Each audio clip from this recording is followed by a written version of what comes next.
Hello, hello, hello. Okay. Unfortunately, we do not have an editor, so I'm not editing this video. Therefore, there will be no cuts. There will be no clips. We're just gonna have to full send it. All right. My name's Taz.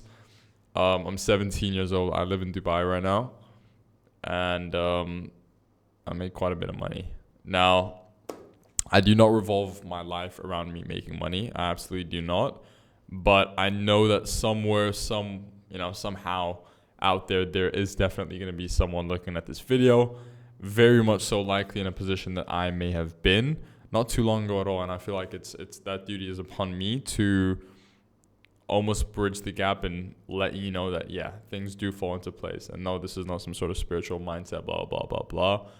I'm just going to tell you every little value I guess the top 3 values that I had to place in my life in order to get me to the point where I am right now. And obviously, scaling forward, I do not think I'm anywhere near where I need to be. But at the same time, I'm definitely not where I started. I'll tell you that much. And I never really like talking about how much I make, truthfully. This is going to sound like I'm the odd little peanut out, but I don't really like talking about how much I make, truthfully.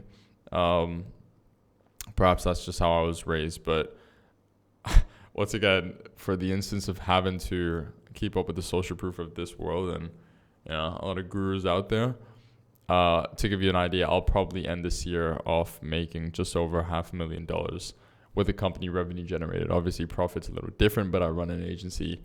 Profit margin's up there anyway. So, Allah Mubarak. Let's just get into it, shall we? So, I've got a few notes in front of me, which I'm going to go through. 3 specifically. I want to keep this very short and straight to the point as well. If you have a short attention span, perhaps this video is not for you. Okay? It's not going to be long.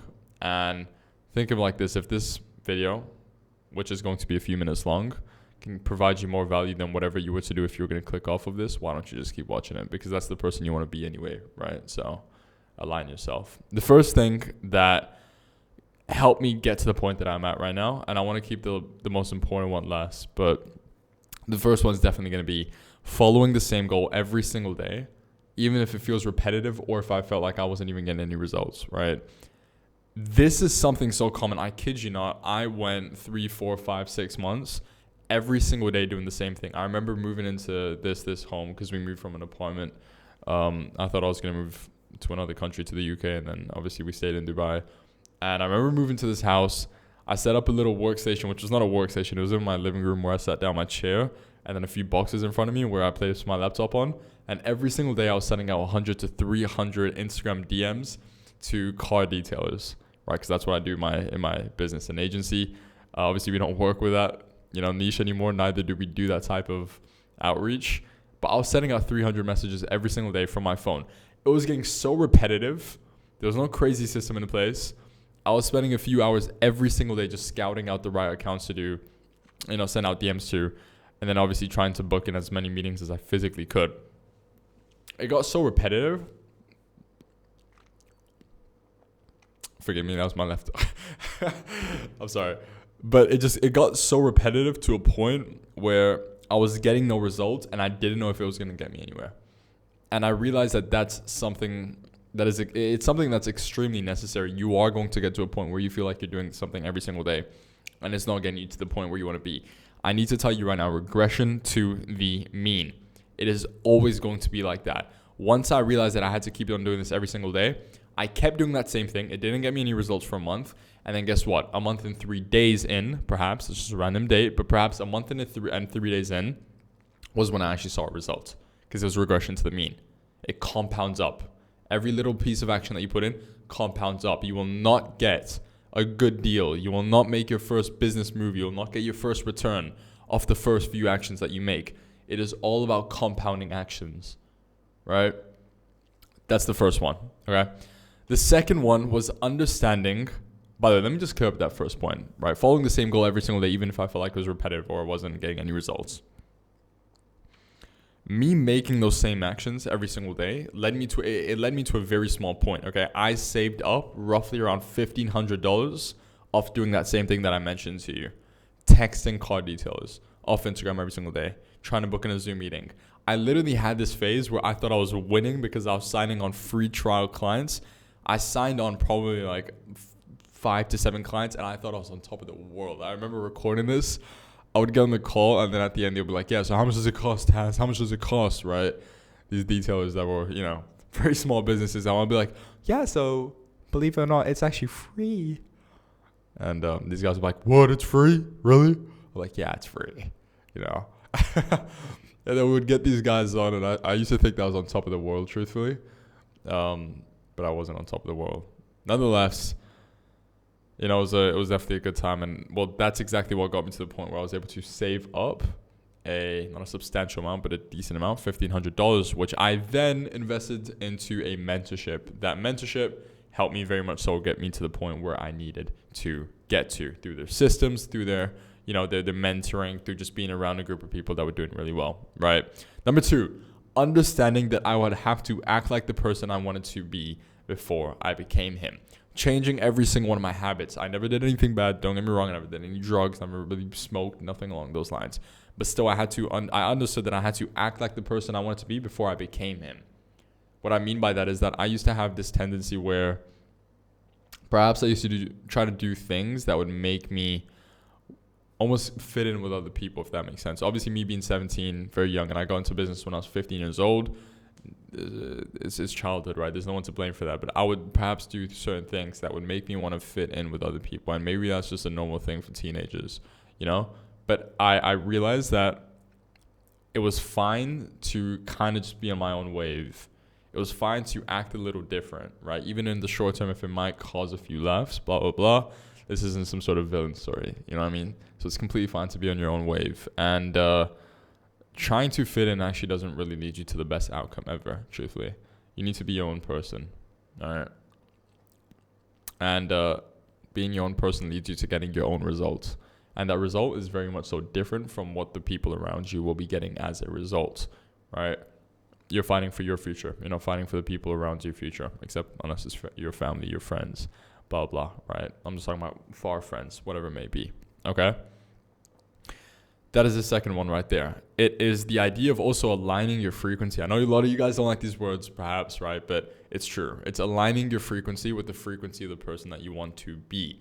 The frequency of the person of you that's making, the version of you that's making $100,000. What would he be doing right now? What habits would he have? What habits would he cut off of that I'm doing right now? And you need to almost align yourself with that. Even if perhaps physically you have not attained that amount of money, you're not making $100,000 a month, cool. Act like that person, and you're going to realize that certain things in your life will fall into your way. Something that I realize is that the version of me that's making for perhaps $120,000 a month is praying to God a lot more than I am right now. So I realized I'm like, all right, I need to pray to God more. I need to be more spiritual, right? Get closer to Islam. I'm Muslim, right? Perhaps if you're a Christian or whatever religion you may be, just understanding and perhaps being a bit more spiritually conscious, right? Or stop being so stingy. Stop being so stingy. Stop, going out for dinner and not wanting to get anything. Stop thinking that you can't spend $5, right? The truth is, man, you need to understand how abundance works, right? And I know a lot of people like to talk about this idea of like wealth frequency. I don't know if I believe in it fully, right? But at the same time, it is true. Frequencies very much so do matter. Do not be stingy. Do not be scared to spend a little bit of money. Not a good thing, but I remember when I started making a bit of money, I started blowing it, right? Not on stupid stuff, don't get me wrong. Not on shirts with holes on it. Shout out Balenciaga. I hate that place, but I don't know. Perhaps on dinners, right? I mean, I had barely any money in my account. I remember me and my friend Dimon, we went out and I got this quarter zipper. Boom, that was like a quarter of my bank account gone.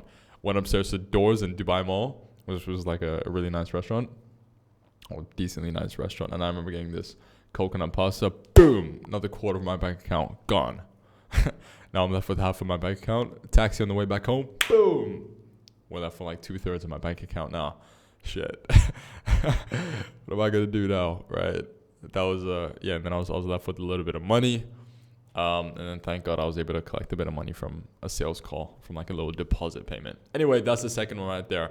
Understanding that I would have to act like the person I wanted to be before I became him. Okay. Last but not least, the third one. A lot of you guys are going to... All right, with this one, you have to be very perceptive, right? Like, you need to understand this and not let it go through you. You don't want to have it come out of one ear and then leave through the other one. because the fact that perhaps you think that you've heard this many times, and it's not about consistency, it's not about dedication, it's not about patience, it's not about any of that blah blah blah, right? It's understanding that most of my business it's not done in this world with people, it's spent asking from God. I do not know how religious you are, I do not know what religion you follow in the first place, neither do I know how spiritually connected you are, but you need to understand that your creator is very much so more capable of putting you in a position than you think that you are of putting yourself in your own position or putting yourself in a higher position. He plays you like this. There are billions of people in this world and you think that you are the only exception. God has done great things for other people, right? And he can do the same for you. Now, I personally am Muslim. You can be Christian. You can be God, you could be freaking Zoroastrian, you could be whatever you want to be. But understanding that there is God out there and understanding that there is no such thing as more higher leverage, as in there's no more leverage than you can get than asking from God. That is the highest leverage activity that you can ever do. Going straight to the source and asking right from him. And understanding that your life is not really that long. Perhaps you'll spend, bummer. Maybe you'll spend 80 years on this earth, you know? My bad, I just had a fake before this. What happens after those 80 years? Now you're done, now you're dead, right? Bugatti's not going up there with you, is it? And perhaps that's something that keeps me mentally strong as well. I know a lot of people get attached to this world, but perhaps if you detach this world a little bit more, then you'll get a lot more from it. I mean, that's my theory, but understanding that you need to talk to God a lot more than you are right now, and truly from the heart. I feel like I spend more time in the prayer mat. Well, not literally, but you know what I mean. I spend more energy in the prayer mat, asking from God, praying to him, than I do making big business decisions or sitting down on sales calls, because I understand that's the thing that's ultimately going to get me closer to the point where I want to be. And God will answer your prayers if you are sincere, if you are true. Being spiritually connected doesn't only just make you more money. It's a very small part of it, right? It makes you more conscious in life. All right, you can see through other people. You can understand. And that was a very big part for me. So it's pretty broad. It's pretty vague. But take it from me. And perhaps let me know what changes they made in your life. Anyway, I'll keep it at that. The video's getting a little long right now. Those are the 3 things that help me get to the point that I'm at right now. I look a little bit chuzz. We definitely need to get fade. I know we buzzed off the hair not too long ago, like 2 weeks ago. I'll get a fade soon. Get back in shape. But besides from that, I really do appreciate you guys staying tuned. This is definitely a lot more of a different video than we have ever had. Comment down below if you made it all the way down here. But we've got a travel vlog coming out very soon. I'm not going to tell you where we're going until now. But all I can tell you is to stay tuned. It's going to be very, very interesting. So stay tuned for that. Anyway, I got to end this up. It's taking 6 GB. We're not that high up yet. Come on, new MacBook. All right, guys. Bye. Bye.